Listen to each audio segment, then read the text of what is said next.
जय जोहार। स्वागत है आप मन के खबर 36 में। मैं हूं आप मन के संग गंगोत्री। त खबर में आगू बढ़बो। कोरबा पाली के उतरदा धान पर उपार्जन केंद्र में भारी गड़बड़ी देखे मिले है, जेकर शिकायत सहकारिता विभाग के सभापति संतोषी पाटले हा कोरबा कलेक्टर ले जांच के मांग करे है। शिकायत में पहुंचे सभापति के कहना है कि उपार्जन केंद्र में शासन के नियम के विपरीत धान खरीदी करे जाते है। किसान मन के कमाई ल छीन के समिति है लाभ कमात है, जेमा फड़ प्रभारी और अधिकारी मन के मिली भगत का आरोप लगा है। उन्हें फड़ प्रभारी के अनुपस्थिति में ग्रामीण कृषि विस्तार अधिकारी के कहना है कि गड़बड़ी के जांच करे जाही।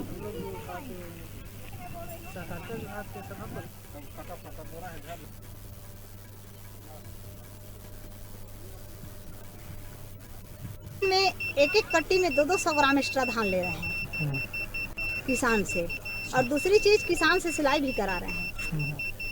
तो क्या लगता है इसमें फड़ प्रभारी का कुछ गड़बड़ी लग रहा है, ऐसा क्या है? हाँ, गड़बड़ी है भाई। उनको तो जानकारी है, किसान को तो पता नहीं है कि कितना वजन लेना है, कितना नहीं लेना है। ये सब जान रहे हैं। जबकि कट्टी का होता है 500-700 ग्राम, चलो 600 ग्राम भी मान ले, तो 600-650 ग्राम से ज्यादा किसान से धान नहीं ले सकते। 650 ग्राम आदेश है शासन का, और उससे ज्यादा धान ले रहे हैं, मतलब वो अपने फायदे के लिए ले रहे हैं धान। क्या चाहते हैं आप? मैं चाह रही हूँ कि इसके लिए कार्यवाही हो और जांच होनी चाहिए।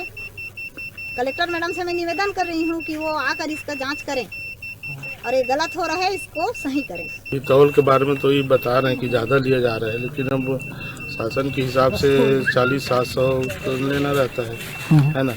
बोल रहे हैं, तो अब भाई मेरे तो अभी 2 दिन हुए प्रभार लिए, इसको अब सुधारने की कोशिश करेंगे अभी आगे, ये भविष्य में ऐसा मत हो, है ना। कितना लिया जा रहा है? तौल में कितना लेना है? तौल में 40-700 का रहता है, लेकिन हम छोड़े उसको अब देखेंगे। अब शिकायत आ रहा है तो सुधारने की कोशिश करेंगे, व्यवस्था सही रहे ताकि किसानों लोग से समस्या मत हो।